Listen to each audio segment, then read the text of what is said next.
দেশের ৭টি অঞ্চলে দুপুরের মধ্যে সর্বোচ্চ ৬০ কিলোমিটার বেগে ঝড় হতে পারে। সেই সঙ্গে বৃষ্টি অথবা বজ্রবৃষ্টির আভাস দিয়েছে বাংলাদেশ আবহাওয়া অধিদপ্তর। বুধবার দুপুর ১টা পর্যন্ত দেশের অভ্যন্তরীণ নদীবন্দরগুলোর জন্য আবহাওয়ার পূর্বাভাসে এই তথ্য জানানো হয়েছে।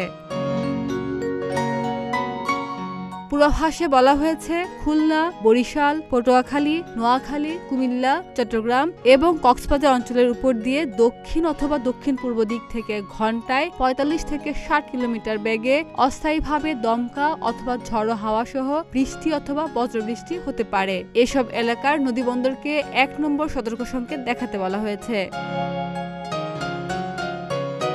অন্যদিকে সন্ধ্যা ৬টার মধ্যে রংপুর, খুলনা, বরিশাল, চট্টগ্রাম ও সিলেট বিভাগের অনেক জায়গায় এবং রাজশাহী, ঢাকা ও ময়মনসিংহ বিভাগের কিছু কিছু জায়গায় অস্থায়ীভাবে দমকা হাওয়া সহ হালকা থেকে মাঝারি ধরনের বৃষ্টি বা বজ্রবৃষ্টি হতে পারে। সেই সঙ্গে সারা দেশের কোথাও কোথাও মাঝারি ধরনের ভারী থেকে অতি ভারী বর্ষণ হতে পারে। এছাড়া সারা দেশে দিনের তাপমাত্রা সামান্য কমতে পারে এবং রাতের তাপমাত্রা প্রায় অপরিবর্তিত থাকতে পারে বলে জানিয়েছে আবহাওয়া অধিদপ্তর। ডেস্ক রিপোর্ট, প্রতিদিনের বাংলাদেশ।